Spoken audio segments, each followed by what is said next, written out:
Hello there, Governor. I heard that you were writing a new story about Jesus that was going to display a lot of grace and wisdom. Yes. You see, I'm writing a story where the Pharisees are going to try to trap Jesus with one of the old laws of the Old Testament. But Jesus, in his wisdom and grace and power, is going to wiggle his way out of it and make the Pharisees and the Sadducees look pretty damn bad. Well, all right, that sounds intriguing. Would you care to give it a go? Let me hear about it, and maybe we can see what kind of things that it's going to teach about grace and wisdom of our dear Lord and Savior. Yes, well, let me set the scene for you. Jesus, he'll be sitting in a sanctuary, teaching. And then along come some Pharisees, and they bring in a woman. And this woman, she's an adulterous woman. Yes, she was caught by the Pharisees in the act of committing adultery. You see, in this way, we build up a little tension because we know how adultery is looked upon as far as the Old Testament is concerned. And they say, Jesus, according to the law, we are supposed to stone this woman to death. So what would you have us do with her? Right. I see you're bringing in like some of the Old Testament laws and going to show how Jesus is like taken away from the Old Testament. Right. This is very intriguing.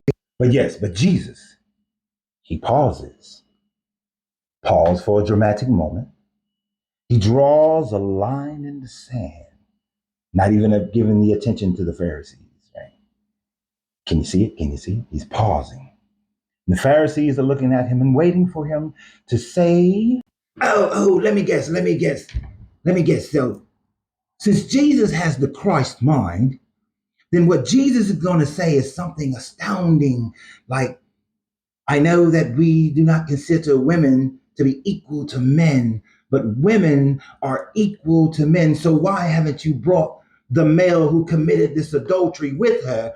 Thereby, Jesus showing the Christ mind, the Christ consciousness, and equating women and men as equals instead of women just being property and not able to inherit land and things of that nature, right? Because Jesus has this Christ consciousness, which is above that of man. So Jesus is going to speak to women's liberation. That's an intriguing and amazing story. no, no, that is absolutely not what Jesus is going to do. Jesus equating men and women as equal? No. You see, the way I see it, Jesus will draw that line in the sand, creating the dramatic pause. And then Jesus would say, let he who is without sin cast the first stone, because everyone has sin.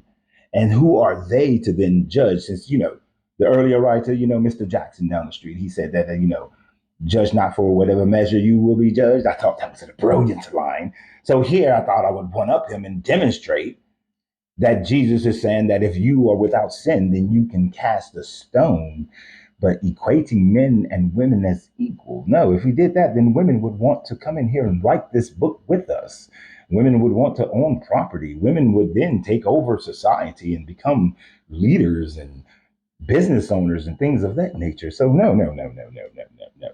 We're going to show that Jesus' wisdom is more about everyone having sin and not judging, and to give a live example of something of that nature. But isn't it a more wiser thing that Jesus would incorporate men and women being equal in his message?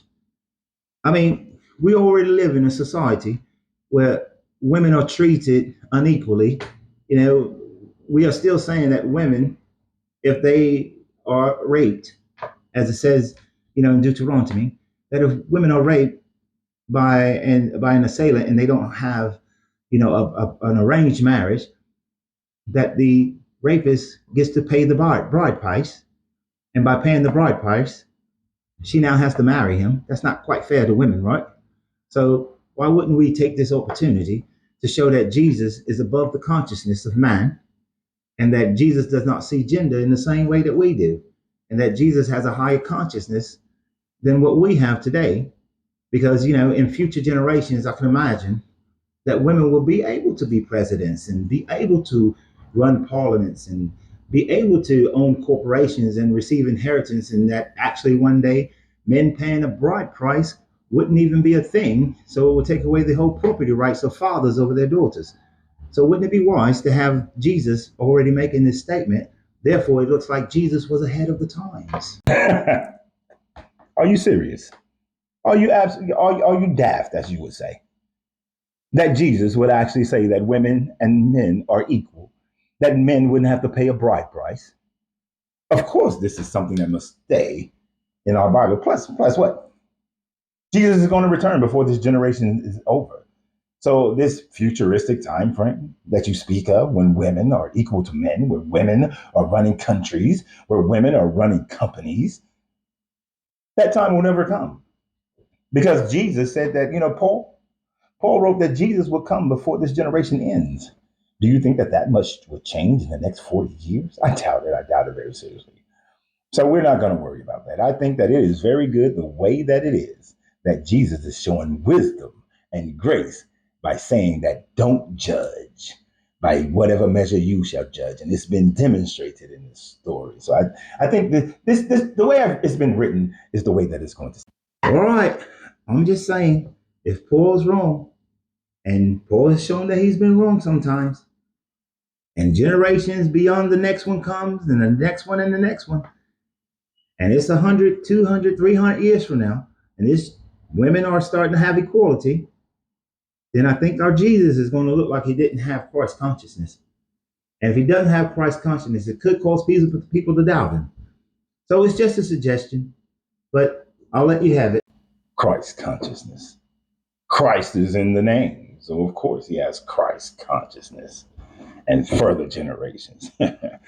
These people know nothing. Let me just add in here that Jesus told the woman, go and sin no more. And that will just about do it. Christ consciousness at work.